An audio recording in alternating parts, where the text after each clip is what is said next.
Hey, what's going on? This is Ashargapan with Cross the Line Radio, hosted by Captains Tazaryach and Chaataza. And let me tell you, today was a very interesting day.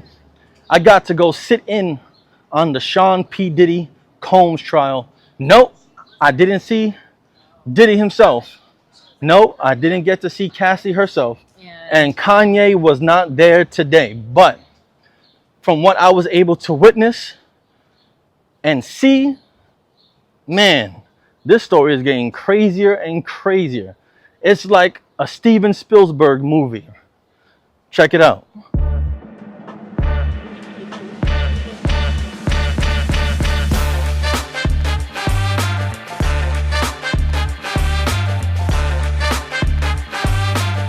Hey, what's going on? This is AG. We're outside the courthouse where Sean Combs' trial is underway.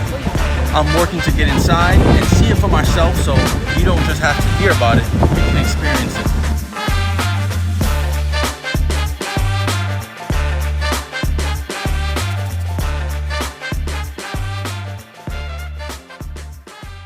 Hey, what's good, y'all? It's AG. I attended the federal trial today for Sean Diddy Combs right here in New York. And what went down in that courtroom? Crazy. Listen. It's one of those days where the energy inside was heavy. You could feel it. And you know, this ain't the regular newspapers, this ain't the tabloid mess. This is real. And now we've also got receipts. So check it. Let me walk you through what happened inside that courtroom. Because the story that's starting to unfold, it's deeper, it's darker, and more deliberate than what most people realize. Like, you can't even imagine how real this story is. So let's start with text messages, the actual text messages between Cassie Ventura and Sean Diddy Combs, right? They weren't rumors. These were pulled from their phones, verified, and read out loud in federal courtroom today, and I was surprised. One message showed Diddy asking Cassie if she wanted to spend Christmas with a freak-off.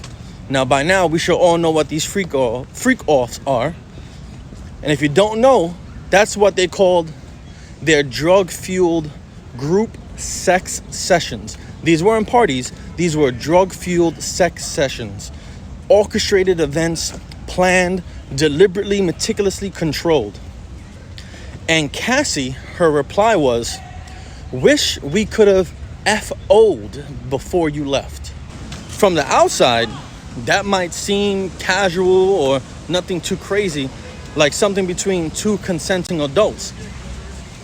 But when you start to understand the context, it hits different.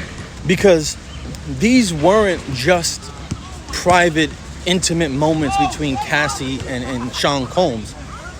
These were events where, according to Cassie, she was pressured, controlled, filmed, and surrounded by drugs. But it doesn't stop there. In another message, Combs allegedly threatened to release the sex tapes that he has of Cassie if she ever stepped out of line, if she ever disobeyed him, if she ever tried to leave him. Let me repeat that. Sex tapes. Diddy threatened to release them publicly if Cassie didn't cooperate or do what he said. That's just a mess. That's manipulative. That's psychological warfare, right? And prosecutors laid it out clearly in the courtroom. This wasn't just about behind closed doors. This was power that Diddy had, and he was using it as a weapon. Control through fear, and the fear wasn't empty. It came with leverage. All the things that Diddy had at his disposal. And then came the part about Kid Cudi, right?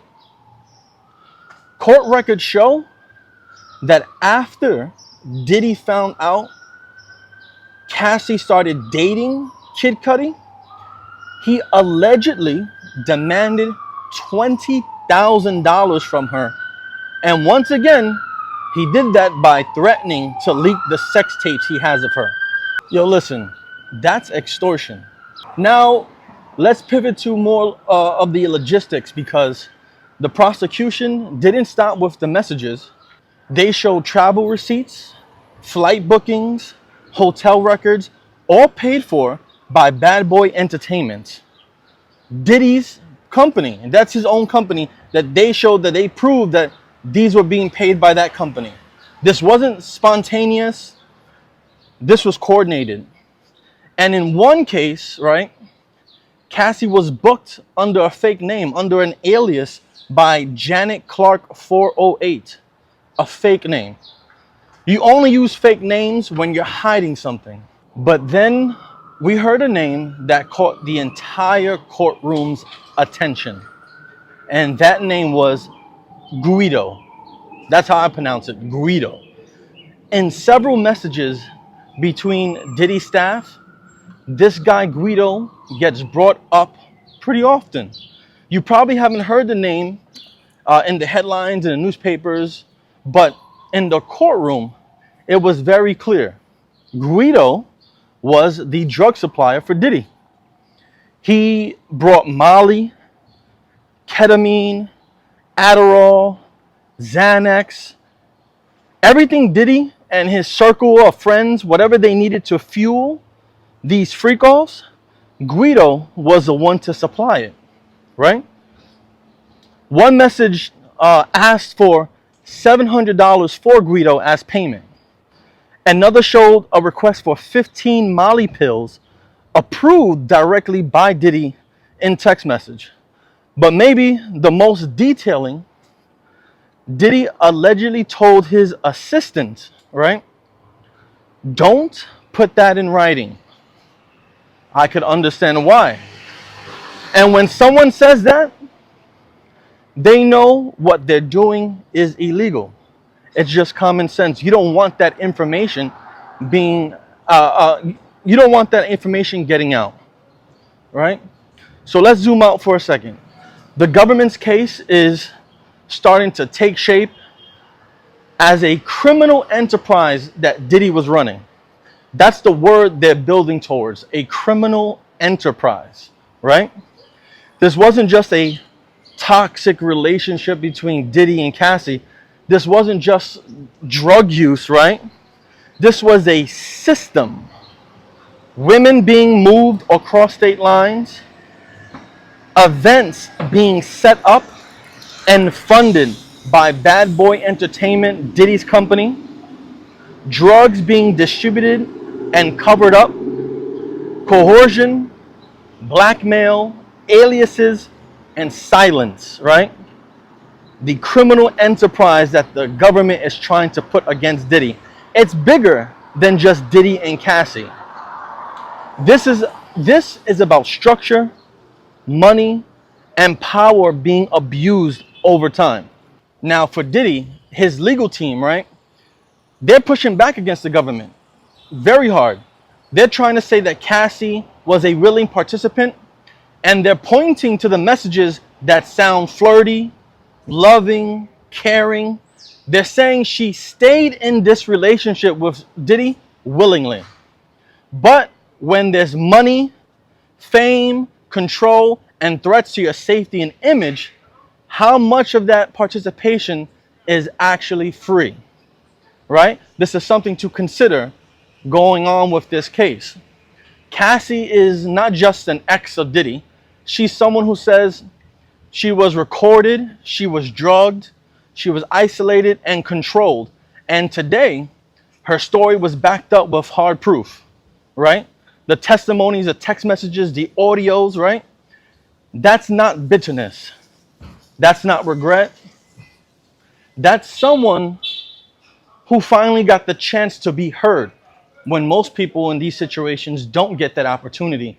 And the receipts here followed. Now, let me say this. Today's trial session, it's just one step. There's more testimonies coming out. This is only week 6, I believe, of the Diddy trial. More names and more evidence are slowly coming out as the day goes on. But what we saw today, It's not about gossip. It's about what happened when you have, it's about what happens when you have unlimited money, unlimited power, and no one telling you no. Who's gonna tell Puff Daddy no? We all saw Get Him to the Greek, right? Now this is what the music industry is all about. I love this game! Bye! No, I don't think so. Where you going? This trial is showing us that the price people paid just to survive around someone like that, it can make someone go crazy. So yeah, I was there. I listened. I saw how serious this is getting. And I'll be back, because this is the kind of story that doesn't just play out in courtrooms, right? It plays out in the industries. This music industry is going to be greatly affected by this. And labels, right? And the lives that have often gotten silenced in this particular music industry or fashion industry, right? So check it. I'm AG, and this is the XP Show. No fluff, no PR filter, just the real experience.